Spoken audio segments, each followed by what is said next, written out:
Good evening, YouTube. This is my first review, and it is on a Spartan, an STI Spartan V. It is a 1911 chambered in 45 ACP. Had this weapon for about a year now, and so far I've got nothing but praise to say about it. Mostly. Alright, so I'm going to start out with the cons.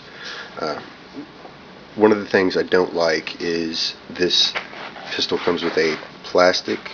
It's a hard plastic mainspring housing that is really well textured and everything. I just don't like the fact that it's plastic. Another one that I don't like is this front blade sight. The fiber optic on it.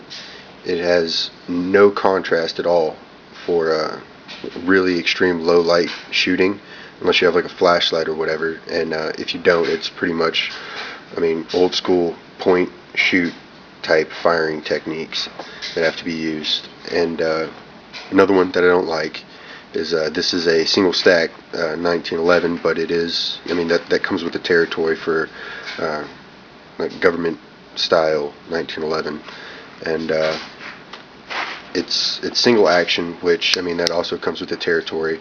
By the way, this has already been cleared.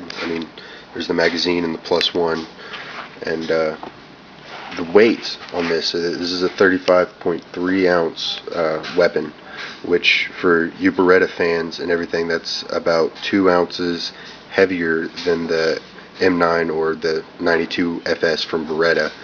And it's a heavy gun, but that's a good thing because that rolls into the pros. If this weren't a heavy gun, the recoil on it would be horrendous. You would actually have to know what you were doing to fire this weapon effectively, anyway. But another one of the things I really adore about this weapon is it has a Rangemaster type rear sight that it's adjustable, obviously, for elevation and left-right. These little flathead screws on the side, on this side. There you go, you can see it, and on the top. But I really dig it. The target acquisition time, if you're shooting correctly and you're practicing your fundamentals and recoil management, it's really outstanding for rapid target acquisition and for moving targets. Another thing that I really like, well, let me digress. Another one of the things that I abhor about this weapon is that it comes standard with a skeletonalized hammer. And those are great and everything for a match gun, but as far as maintenance and cleaning, they are a bitch, without a doubt. They just tarnish up too easy and they're hard to clean. Little tip, by the way, for that is if you have like a knife sharpening set or whatever, the like this one, the really fine bar that most knife sharpening sets come with, if you place it flat against all the flat surfaces and just drag it gently along, it will remove some of the pitting and the tarnishing really effectively. Just make sure you lube it up so it gets a good luster to it. And anyway, speaking about the hammer, one of the things I really like about the hammer, the whole firing mechanism, as a matter of fact, is just how crisp it is. It comes with like a 5-pound trigger pull. I put an aftermarket Wilson Combat or Para Ordnance sear spring in there, I can't remember which, and I tuned it down to 4 pounds, and it's outstanding. The take up is good. Sometimes there's a little overdraw, which it's a combat pistol, it's going to happen. It's a really good quality. $725 after tax, where I got it from, which is really good. And aesthetically speaking, when I first got it, it was a good looking gun. It's still a good looking weapon. It just from being holstered a lot, there's some, like, the bluing is coming up towards the front of the barrel, and basically it's a really good weapon. And the lifespan on this weapon, personally, so far it has had 700 rounds through it with absolutely no failures, no misfires, no failure to ejects, failure to feeds, stove piping, nothing. And that comes in part with the fact that this comes with a fluted ejection port and bear with me for a moment.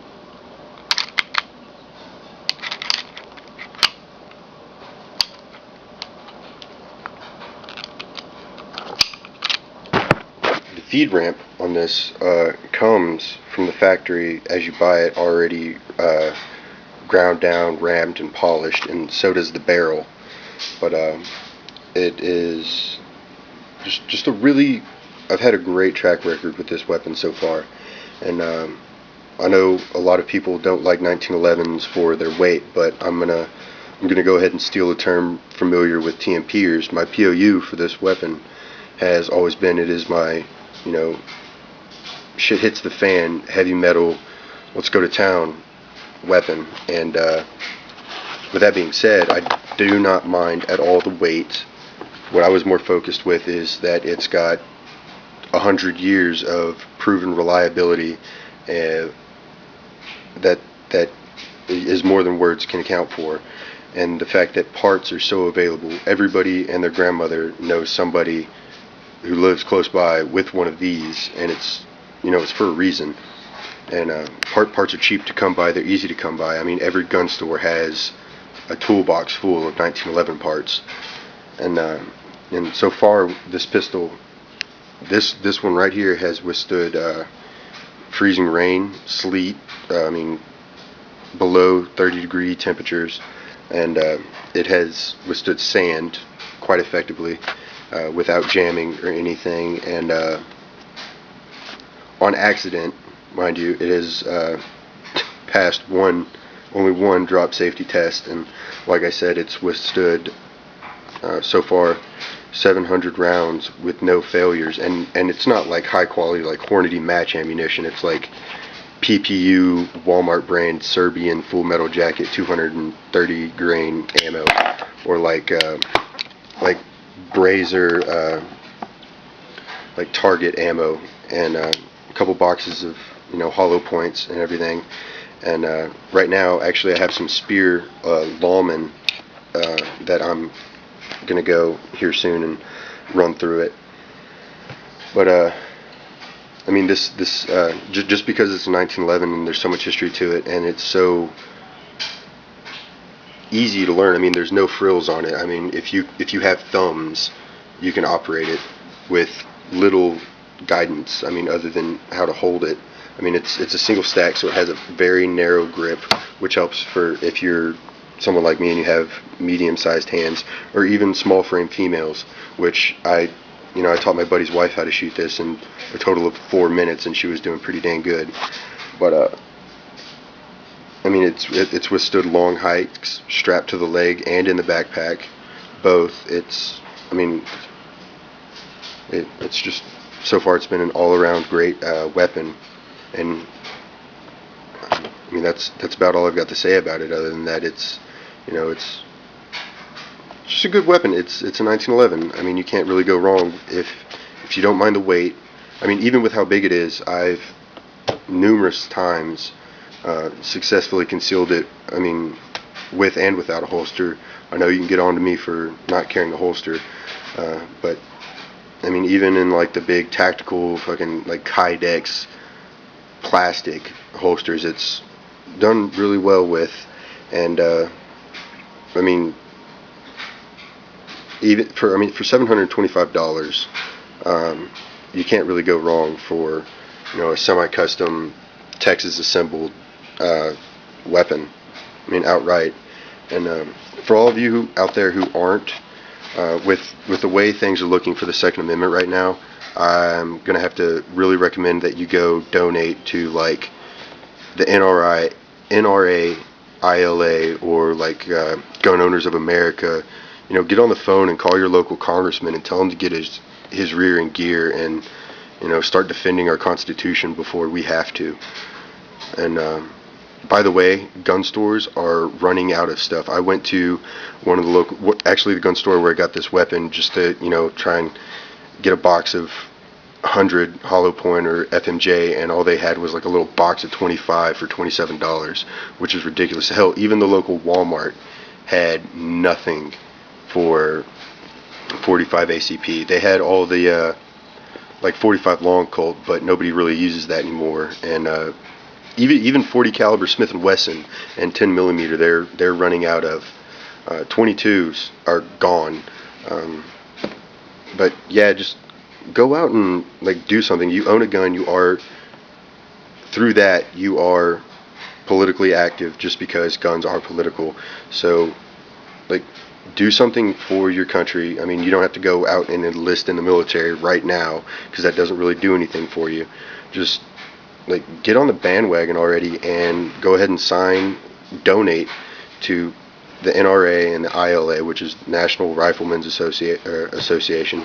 Everybody knows the NRA, and the GOA. Just get out there and do something to protect your rights to own firearms before we end up like Britain, and it's easier to go get something that's extremely illegal from the crackhead down the street than it is to legitimately buy, own, and operate and feed your firearms. So this is me signing off. Hopefully I'll come back with some more reviews on bags, bug out gear, and just basic EMTB and first aid type equipment that's really hikeable and effective. So I hope you enjoyed the video.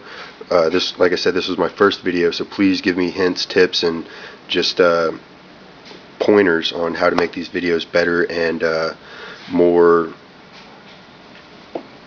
effective for information wise anyway. But thank you, have a good night, and Happy New Year.